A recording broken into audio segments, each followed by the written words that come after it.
30-day reprieve. That's the headline, Sandy. Right. Breathe at least a month-long sigh of relief. The Prime Minister putting on X just moments ago. I just had a good call with President Trump. Canada is implementing our $1.3 billion border plan, reinforcing the border with new choppers, technology, and personnel, enhanced coordination with our American partners, and increased resources to stop the flow of fentanyl.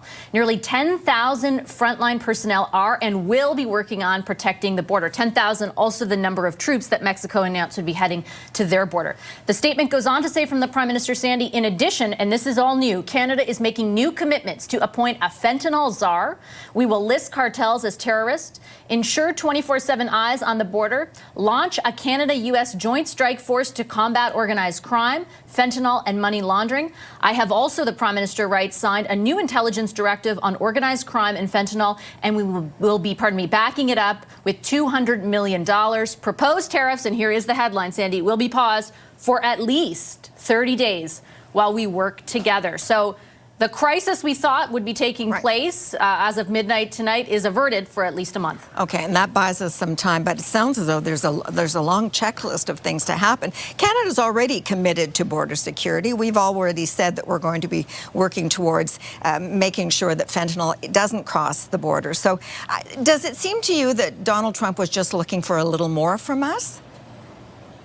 It's a great question, and I think if I could figure out exactly what Donald Trump was looking for, I would perhaps have figured out our national and international crisis at this point. But I take exactly what you mean, right? Like, I think the pretext of this in the executive order was the border. But just 2 hours ago, he was talking about annexing us and making us the 51st state and how terrible a trading relationship we have and how bad that we have been to him, in his view, or to the United States. So I would say, like, my conclusion out of all of this is we may be breathing a sigh of relief at the moment for the next 30 days.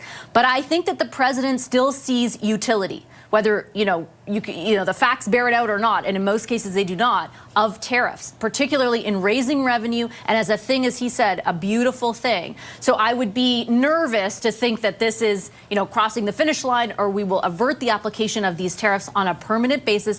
I think he still sees them as a useful policy tool, which means, the pressure is on and we'll see what happens in 30 days. But 30 days is better than them coming into effect tomorrow. That's for sure. Okay, Vashi, thank you.